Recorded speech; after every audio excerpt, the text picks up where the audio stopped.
Before commenting on the gospel, which I think is very challenging and practical today, I want to talk about that first reading. The first reading of the book of wisdom, as I said in the introduction, the wisdom is portrayed in the Old Testament, the Jewish Bible, as a woman. In fact, our third tapestry over there, the quote on that tapestry is from the book of wisdom, and you see a feminine figure there in that third tapestry. In the Jewish understanding, they did not have our understanding of the Trinity. They believed in Yahweh God, the true God, and they talked about God's wisdom, and they kind of personified that as a woman. Now, in our Trinitarian language, we say Father, Son, and Holy Spirit. But it's interesting how the two different parts of Christianity depict the Trinity. For us who are Roman Catholics, sometimes we are called the Western Church. Sometimes I've seen a triangle of circles. The top circle is God the Father, always pictured as an old man. Of course, God is neither male nor female. God the Son would be the face of Jesus. And our God, the Holy Spirit, is always a dove, one of the symbols of the Holy Spirit.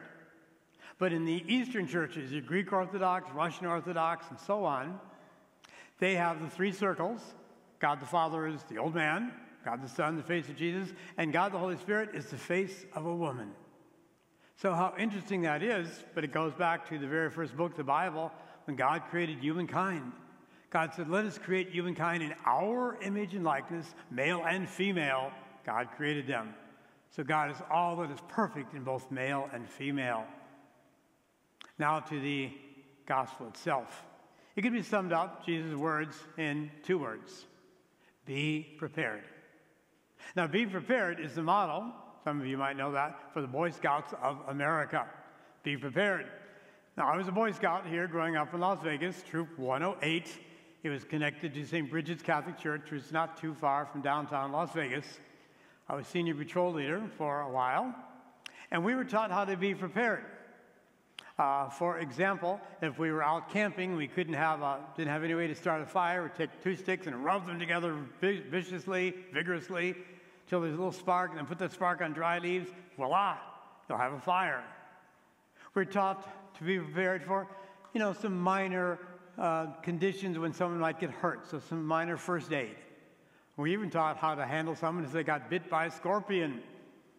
And we were told how to find edible food here in our desert. Prickly pear is delicious. So we were prepared, good Boy Scouts. But one of the interesting memories I have of being a Boy Scout was a camping trip that we took one time. I lived in downtown Las Vegas, and we were told by our scoutmaster we were going on a camping trip 10 miles outside of Las Vegas. Wow, that was a long way off. I remember telling my parents we're going far, far away. We're going to this distant place. It's some kind of a trade route between Santa Fe and Los Angeles. It's ancient, it's historic. I don't know what it is, but I think it's going to be pretty desolate. And, I hope I come back safe. I hope I can find my way, etc. It's going to be really, really strange and far, far away. The place was called Spanish Trail. You know where that is now, those beautiful luxury homes. And Holy Spirit is now 5.5 miles southwest of Spanish Trail. So Las Vegas keeps expanding. Where I used to camp out is now where I live. Interesting. Be prepared. I've thought of the many times that I was not prepared. For example, sometimes for the weather. Vegas is hot, hot, hot during the summer, but every once in a while I go to Northern California during the summer months, and I forget how cold it can be in Northern California, and I didn't bring any warm clothing. So I have to go to some store and buy a sweatshirt or jacket, especially in San Francisco. Remember what Mark Twain said about San Francisco? The coldest winter I spent was the summer I lived in San Francisco. I wonder if the Formula One people are prepared for Las Vegas weather. If this is their first time here, they think we're like Florida or San Diego. They're bringing their tennis outfits and their swimming gear. Well, our pools are closed. Same thing for the Super Bowl in February. February is cold, down in the 30s. They better be prepared for cold desert weather, right? Another time that I've been unprepared is when I've run out of gas in my car. Yeah, that's happened to a few of you, I'm sure. So when I thought of oil for those Virgin's lamps, I thought, well, I didn't run out of oil, but I haven't run out of gas. Luckily, I belonged to AAA, and they would come and have a 5-gallon get a tank of gas and fill me up till I get to the nearest gas station. But now I have an electric car. I've never run totally out of energy, but came real close this summer. When I came back from the trip to Zion with our youth group, as I pulled into my garage, I had 1 mile left on my battery. I just kind of coasted in the garage, plugged it in, and a couple hours later I was okay. Be prepared. Now, in the gospel today, Jesus gives us this image, not too familiar with the culture we live in, but let me talk about weddings back then. Apparently, the bride and groom said their vows before a rabbi in a synagogue, but they didn't live together for 1 whole year. During that year, the groom would get the new home ready, maybe his home being remodeled to bring in a woman. So he'd spend the whole year fixing up the home for his bride, making sure they had enough money to have a great big reception. These wedding receptions for the Jewish families would sometimes be days long, maybe even a week long. So he spent the whole year just earning a lot of money, getting things ready.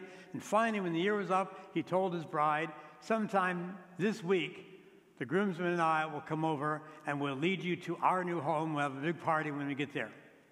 Now, what the gospel calls the virgins today, we'd probably call bridesmaids. So it's kind of a guessing game. The groom and his groomsmen, well, let's go now.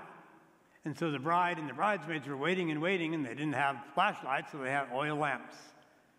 And of course, you heard the story. 5 of them were prepared, they had enough oil to last all night, maybe even days, and they went into the wedding feast and had a great time. Other 5 ran out of oil, and they were locked out.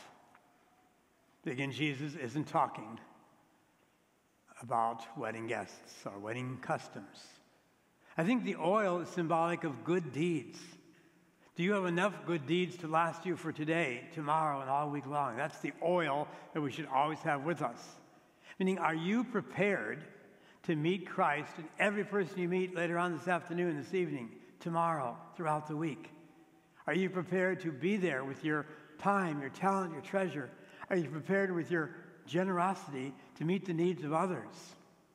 Someone told me one time that in the console between the driver's seat and the passenger seat in the front, they have a little bucket of quarters. And every time they're at an intersection and someone there is asking for money, I'm a vet or I'm homeless or whatever, they just put their, hand in the bucket, get the whole bunch of quarters, maybe $4 or $5 worth.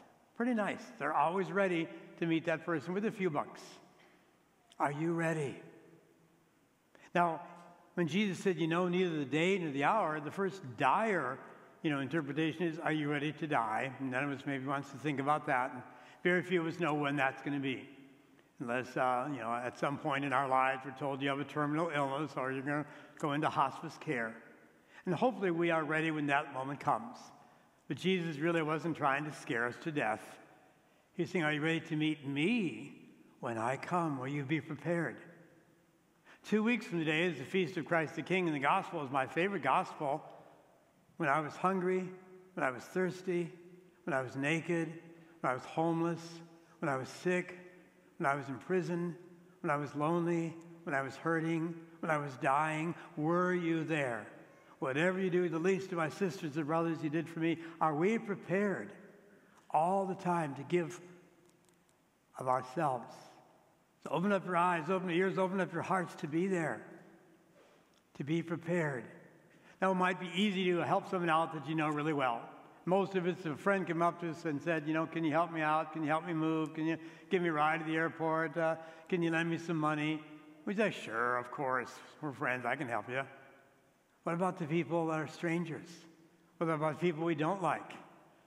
What about people that somehow we think are worse than us? That's called prejudice. Are we willing to help them? Every birth is a miracle. Every single human being is a miracle. And therefore, everyone is a child of God. Do we realize that and recognize that? How important that is to see the good, the God in every single person. So that's our challenge today. Are you prepared? Are you prepared to see the good in others? I hope so.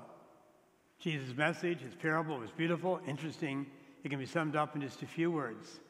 Sounds very simple, not so easy, but it's a challenge I hope we can all meet today and throughout the week. Be prepared.